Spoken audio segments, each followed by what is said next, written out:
যত পাগল এই পাগলা কেউ হাসছে কেউ কাঁদছে কেউ গাইছে কেউ নাচছে কেউ গাইছে আলা পাগলগুলো আগুন লাগিয়ে বসে আছে দূর আমি আর এখানে দুধ দিতে আসবো কেন আসবো ময়না আপনাদের খাতায় বসা ময়না কি আপনাদের খাতায় বসা ময়না ছাতু খেতেই হবে ছাতু খেতেই হবে গুলি বলতেই হবে শোনো আরে শোনো আমাদের দরকার আছে কি দরকার তুমি খাঁটি দুধ দিচ্ছ তো তাই তোমাকে দেবো আমি দামি উপহার বুঝেছি বাবু সবাই কি বুঝেছো আজকাল সব জায়গাতেই মানুষকে অসুস্থ করবার জন্য মানুষকে কালো করবার জন্য নষ্ট করবার জন্য মানুষের মাথাটা নষ্ট করার জন্য পাঠানো হচ্ছে তাদের কাছে পাঠানো হচ্ছে যুবতী মেয়েগুলো বুকে কামড়ার লেভেলে তারাই বানিয়ে দিচ্ছে ওই ভালো মানুষকে জাহান্নামে আমার মনে হয়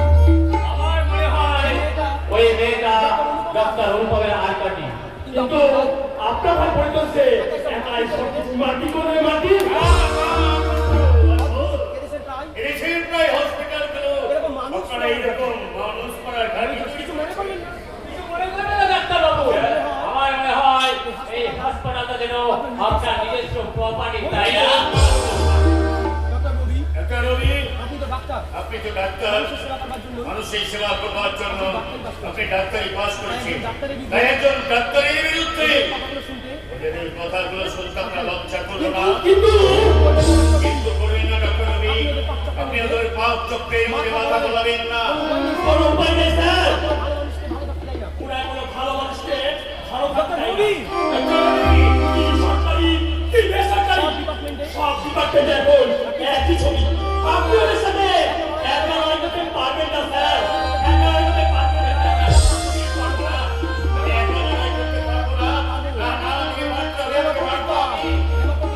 এই আমার শিক্ষিত মহল বিশ্বকবি রবীন্দ্রনাথের সঙ্গীত ও কবিতার ঘরে ঘরে আলমারিতে সাজিয়ে কেউ তাকে করে না কিন্তু আমি বলতে পারি না সেই অমৃত বাণী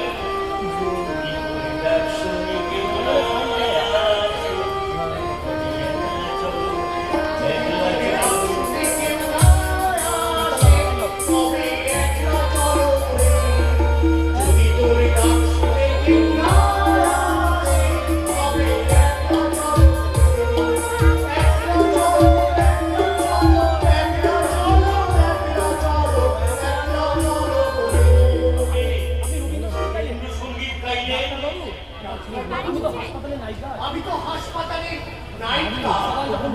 সবাই যখন আমি তখন রাত জেগে পাহারা দিই তখনই এইসব গান আমার ভূষণ বাবু না ডাক্তার বাবু না আপনি বড় ডাক্তার আর আমি একজন সামান্য নায়িকা আপনি আমাকে ওইভাবে কথা বলতে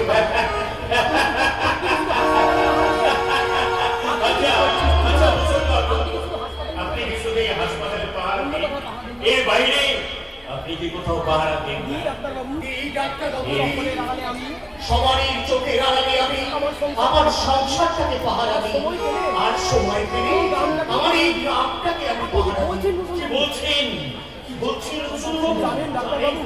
জানেন ডাক্তারবাবু মাঝে মাঝে আমার মনে হয় যুদ্ধ বিচ্ছিন্নতাবাদ রাজনৈতিক হানাহানিতে ভরা বন্য বিদ্বেষ অস্ত্র বিক্রির খ্যাতি পৃথিবীর মিছিলে ক্লান্ত এই পৃথিবীটাকে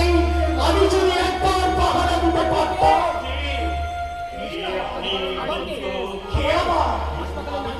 এই আপনি তো হাসপাতালে একজন সামান্য এই এক সংসার হাসপাতালে আমি বড় আমার অসুস্থ ছোট ভাই পোকাডামকে চিকিৎসা করবার জন্য আমি আপনাকে আমার বাড়িতে নিয়ে যাওয়ার জন্য এসেছি ডাক্তার বাবু আপনি যাবেন আমার সঙ্গে নিশ্চয়ই যাবো নিশ্চয়ই যাবো কোনো ডাক্তার কিন্তু আমার অসুস্থ ছোট ভাই এবং পাড়াকে চিকিৎসা করবার জন্য আমার বাড়িতে চাই না। দেখুন ভূষণবাবু, কোনো ডাক্তার না গেলে আমি একাই থাকবো। চলুন ভূষণবাবু, চলুন। আমাকে নিয়ে চলুন আপনার বাড়িতে। আপনার ভাইকে নিয়ে এখানে একলা যখন কোনটা বাজবে